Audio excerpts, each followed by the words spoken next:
Hi, this is Roger. Thanks for dropping by early on a Saturday morning. Most enjoyable Orchid Society meeting last night, Bournemouth Orchid Society. Our talk was by Sarah from Burnham's on windowsill growing and cultivation. Very, very interesting and a pleasant change to get a chat about. Probably over half of the members were interested, as opposed to somebody doing a talk on dendrochilums, which two people might be interested in. Yeah, really good talk. Cheers, Sarah. And yeah, lots of other things discussed as well. One thing I did chat to a lot of people, there's an awful lot of people running out of rainwater. An awful lot of people are getting to the point of desperation because they've never had to worry about it before, and a lot really don't know what to do.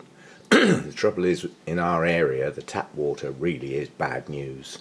You're looking at a TDS of at least 250, and that's the good stuff. I was talking to one person, TDS reading is up 500.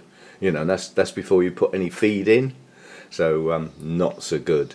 I know two people have gone out and bought RO units that they've never had to do before. One even contacted me and said, "Have you got any videos on RO units? I've got one and it's in pieces and I don't know how to put it together."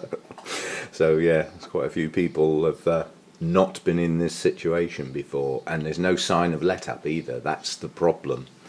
If it was just lack of rain, it wouldn't be a big deal, but when it's lack of rain and we're in the period of our longest days and it's continuous blue sky, bright sunshine with high temperatures up around the 30s, we're just not geared up for it in the UK. It just very rarely happens.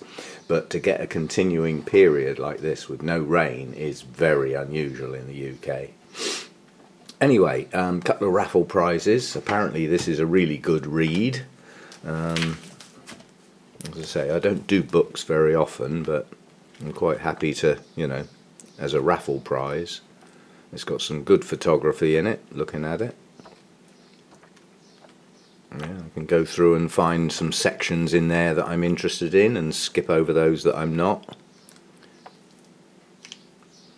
Setting up greenhouses and stuff like that.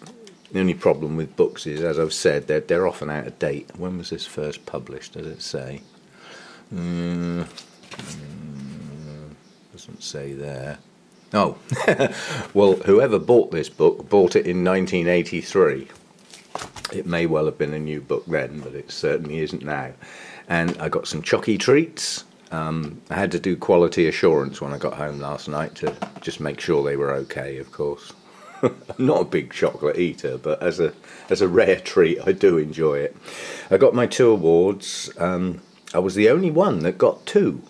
I think there were 7 or 8 people, I think, got awards for their plants at Malvern. I was the only one that got 2. This was the Dendrobium friedrichsianum, and this was for the Bretonia Shelob Tolkien. It's amazing how many people had never heard of that.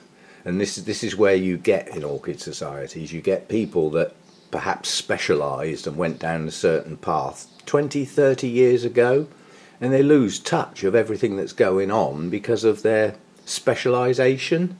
So like if somebody specialises in Masdevallias, they'd probably know quite a bit about some of the other cool growers, but not necessarily the sort of stuff that a lot of other people grow, because they haven't got any, and don't even look at them, apart from all pretty blooms sort of looking. Anyway, I'll get out in the grow room in a minute and see what's going on, and we'll go from there.